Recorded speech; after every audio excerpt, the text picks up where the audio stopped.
संध्या private hospital में जो drip लगा हुआ था उसमें टॉयलेट क्लीनर मिला देती है ताकि उसकी जान चली जाए और फिर लास्ट में उसने जो हॉस्पिटल के बेड है जहाँ पर प्रशांत लेटा हुआ था वहाँ से उसे धक्का दे दिया।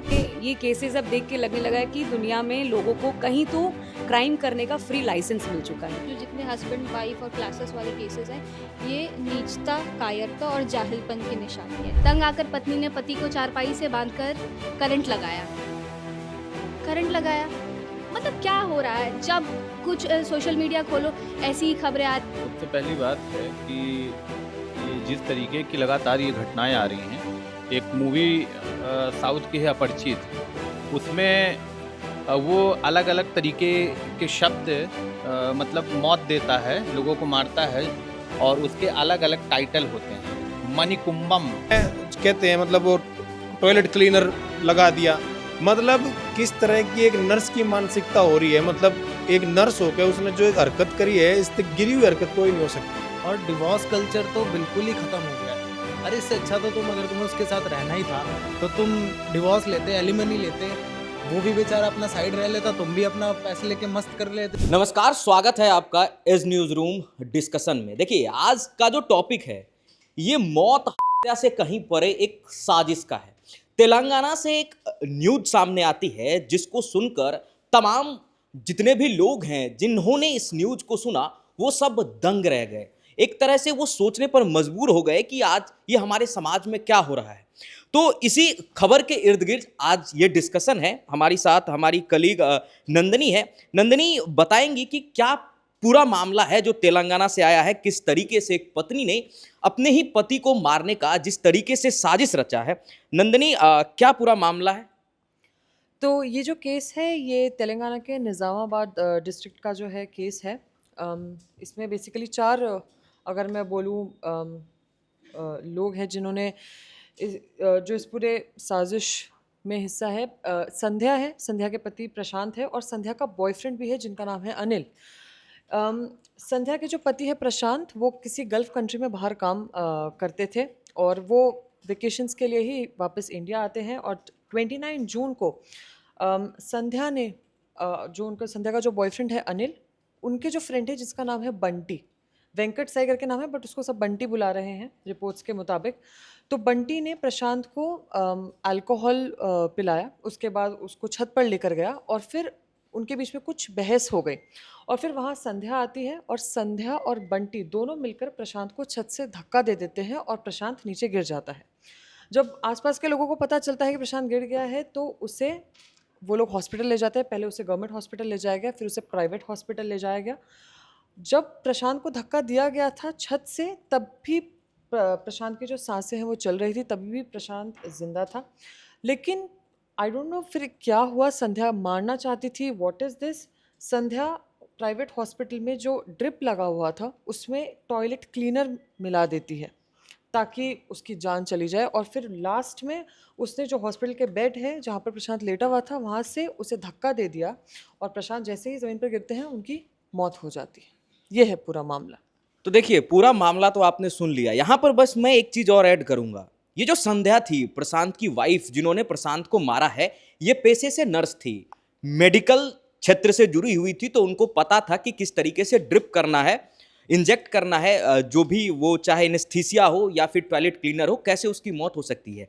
सवाल यहाँ पर एक है कि क्या अब लोग मेडिकल क्षेत्र में जो लोग हैं जिनको भगवान का दूसरा रूप दे देते हैं, बचाने वाला, क्या जिस तरीके से ऐसे नर्स अब इन जघन अपराध में, अपने ही पति के अपराध में शामिल हो रही हैं, क्या ये मामला और जो देश के जो लोग हैं क्या आप विश्वास कर पाएंगे? इसमें तमाम बहुत तरीके की साजिश रची गई है। और भी कलीग हैं हमारे साथ। साक्षी, इस पूरे मामले पर जिस तरीके से इस घटना को, इस जघन्य अपराध को अंजाम दिया गया, इस पर आपका क्या कहना है?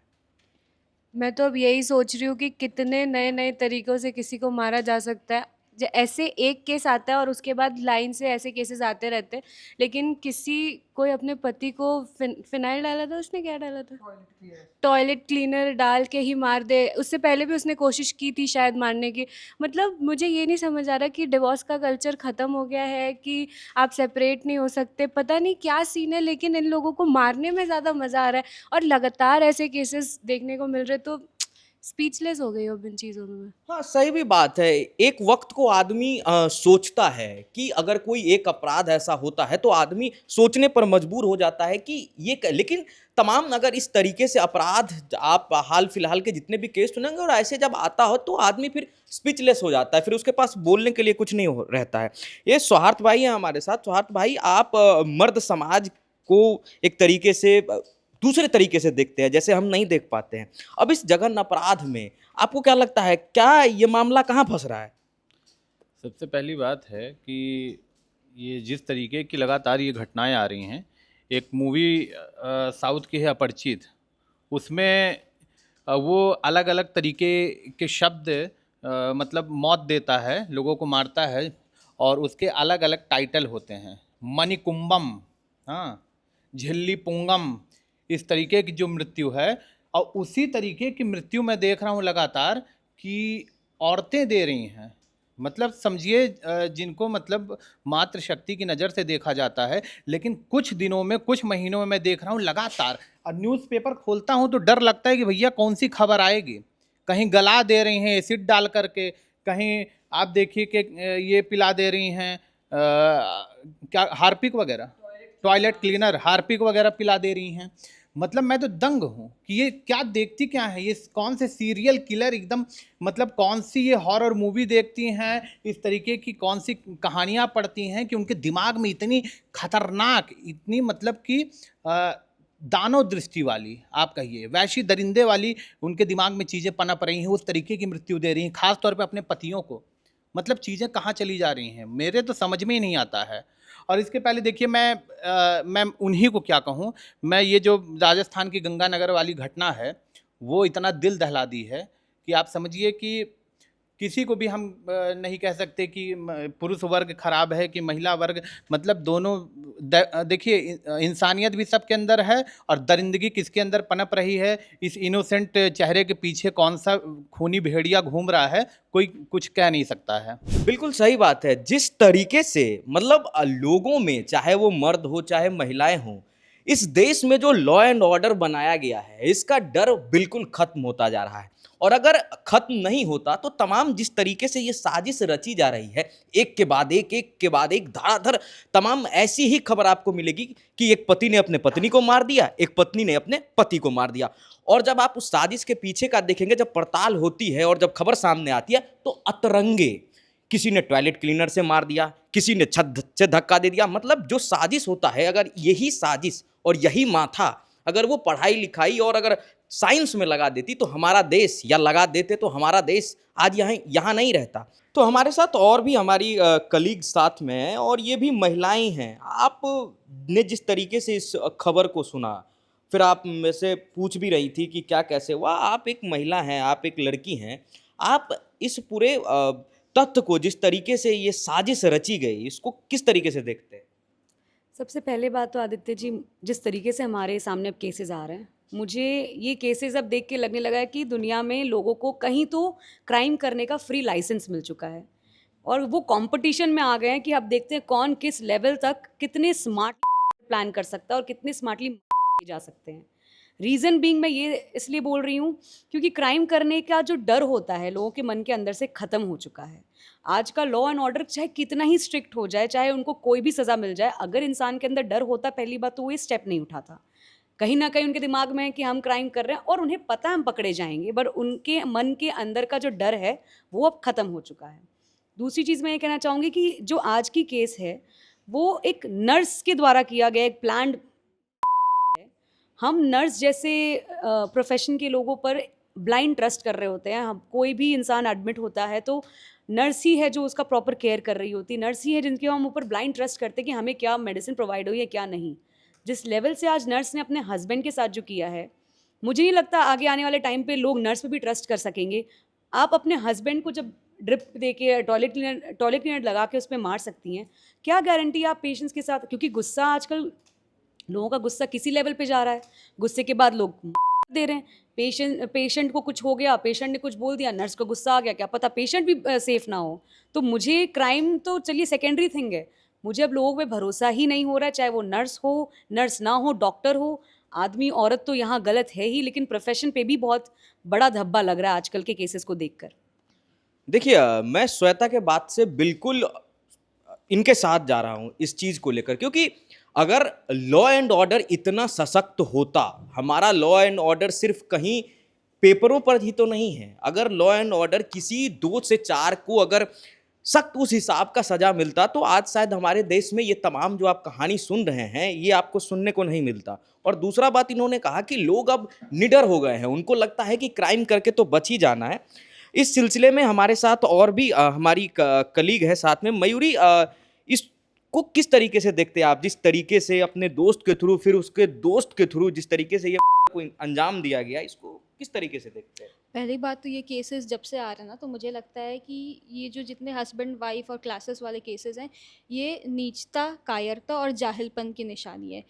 बॉलीवुड में बहुत अरसों से गाना फेमस है कि खुल्लम खुल्ला प्यार करेंगे, या फिर प्यार किया तो डरना क्या।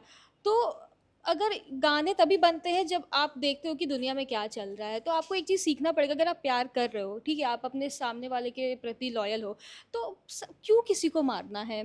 प्यार कर रहे हो, खुला खुल्लम प्यार करो, ठीक है, जग जाहिर करो। किसी को मार के आपको कुछ नहीं मिलने वाला है, क्योंकि हम अब क्या हो रहा है ना कि डेली हम सुबह उठ रहे हैं, हमें बस एक ही चीज़ पढ़ने को मिल रहा है कि कहीं ना कहीं कोई मर रहा है, कहीं ना कहीं कोई कट रहा है, कोई ना कोई वाइफ किसी को मार रही है, हस्बैंड किसी को मार रहा है।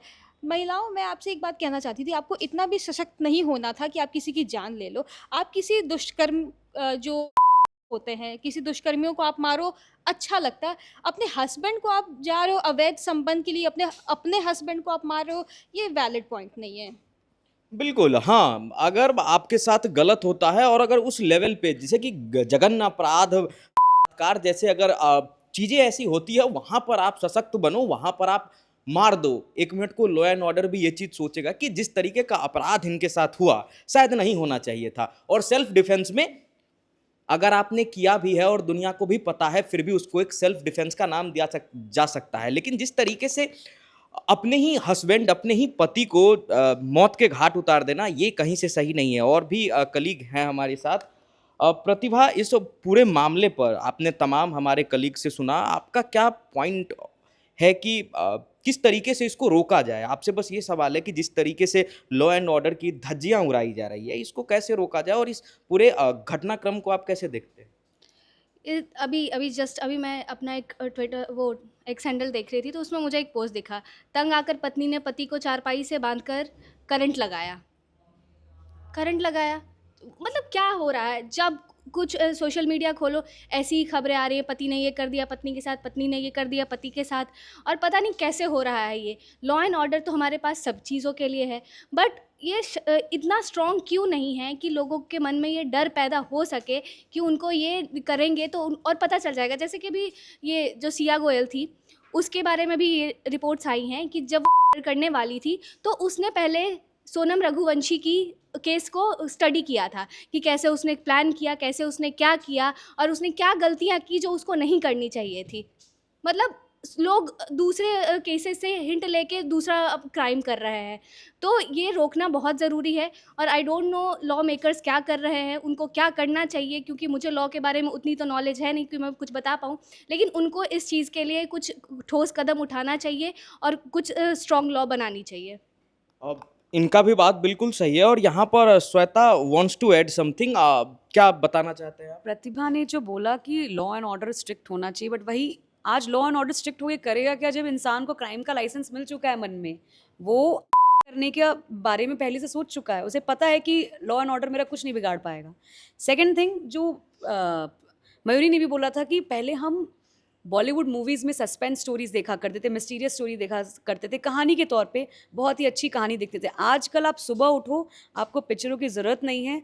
बॉलीवुड भी फेल हो गया है ऐसे क्राइम के सामने। आपको सुबह सुबह लाइव इंसिडेंट मिलेगा देखने को। हमने बॉलीवुड को पीछे छोड़ दिया है, हॉलीवुड को पीछे मर्डर करने में। हमारे पास लाइव केसेस जीते जागते सामने एवरीडे आ रहे हैं। तो हम कहीं ना कहीं सब कुछ पीछे छोड़ के, हमारी जो जनता है वो बहुत तरक्की करी करने में। तो उसके लिए मैं बस यही कहना चाहूँगी। बिल्कुल, ये भी कहीं ना कहीं सही बात है। और हमारे साथ एक और हमारे कलीग्स है, हिमांशु, क्या लगता है इस तमाम कैसे देखते हैं और आप, और इसको किस तरीके से डिस्क्राइब करेंगे आप? मेरा तो मानना यो है, कोई नर्स होवे ना तो नर्स का कद डॉक्टर से भी ऊंचा हुआ है। क्यों डॉक्टर बाद में होगा, नर्स पहले पावेगी। नर्स पहले मरीज ने देखा करे तो नर्स का कद डॉक्टर से भी ऊंचा हो गया। और नर्स का रिश्ता मरीज के लिया सिर्फ ना होता कि नर्स काट पीट कर दे, इंजेक्शन लगा दे, ड्रिप लगा दे। नर्स का करुणा का रिश्ता होया करे मरीज के, भावनात्मक रिश्ता होया करे मरीज के नर्स का। और जब नर्स ही इसी दरिंदगी पा आ जाए, मतलब जिस नर्स ने अपना खुद का खसम, आपका खुद का पति नहीं छोड़ा, मतलब वो धका दिया ऊपर तय, कंडम तो वो हो गया, टूट फूट तो बेचारा वो हो गया, फिर भी कसर रह गई थी। फिर भी उसकी ड्रिप में कहते हैं मतलब वो टॉयलेट क्लीनर लगा दिया। मतलब किस तरह की एक नर्स की मानसिकता हो रही है। मतलब एक नर्स होकर उसने जो एक हरकत करी है, इससे गिरी हुई हरकत कोई नहीं हो सकती। सारी नर्स सारे डॉक्टर की उसने बेइज्जती करवा दी हरकत करके। मतलब कोई इतना दरिंदगी पे कैसे हो सके। मैं खुद का पति जो है जिसके ब्याह कार ही है, कीमत तो सोच लेती। चल तना अपने खसम था, नफरत थी, तेरा कुछ भी था, उससे पहले नू सोच लेती है कि तू नर्स है। उसकी पत्नी के साथ साथ तू एक नर्स भी है, तेरा एक करुणा का रिश्ता, एक काइंडनेस तेरे भीतर होनी चाहिए थी। उसने एक मरीज के तौर पे सोच लेती। मतलब उसके उसमें ड्रिप में वो टॉयलेट क्लीनर लगा दिया, ठीक है। और मैं तो हैरान हूँ जब या अपने खसम गैल जिस गैल ब्याह कारी है उस गैल या ऐसी हरकत कर सके है, तो सोचो या मरीजा क्या हाल करेगी। मरीजा न ते जिंदे जी गाड़ देगी, तड़पा तड़पा मार देगी। बहुत ही घटिया हरकत है ये, बहुत ही गिरी हुई हरकत है। बिल्कुल, जिस तरीके से एक नर्स के अंदर करुणा होना चाहिए, उसके अंदर एक होना चाहिए कि उसके पास तमाम बहुत तरीके से पेशेंट आते हैं, लेकिन इस तरीके का जघन्य अपराध ही कहेंगे आप इसको। आप अपने पति को जिस तरीके से तमाम साजिश करके जिस तरीके से आप उनको मार रहे हैं, ये वाकई कहीं से भी मुझे सही नहीं लगा। तो हमारे साथ एक और कलीग है हमारे साथ, अभिषेक। अभी हम आते हैं अभिषेक के पास और इनसे जानने की कोशिश करते हैं। अभिषेक भाई, हमने तमाम अपने कलीग से बात किया, आपने तमाम तरीके के क्वेश्चंस भी सुने कि जिस तरीके से नंदनी ने बताया भी कि जिस तरीके से मौत के घाट उतार दिया गया, तमाम जिस तरीके से। लेकिन एज अ मैन, आप एक लड़का हो, जिस तरीके से तमाम रिसेंट में अभी जितने सारे केस आए हैं, इसको आप किस तरीके से डिस्क्राइब करोगे या कर भी पाओगे? मेरे हिसाब से बात यह है कि इंसान काम करके आता है, 2 साल 1 साल कहीं बाहर कंट्री से काम करके आता है। वो सोचता है कि घर आके उसे सुकून मिलेगा, वो प्लान करेगा, आगे अपना फ्यूचर प्लान करेगा, सब कुछ देखेगा, और घर आके उसके साथ ऐसा होता है। और डिवोर्स कल्चर तो बिल्कुल ही ख़त्म हो गया है। अरे इससे अच्छा तो अगर तुम्हें उसके साथ रहना ही था तो तुम डिवोर्स लेते, एलिमनी लेते, वो भी बेचारा अपना साइड रह लेता, तुम भी अपना पैसे लेके मस्त कर लेते जो करना था तुम्हें।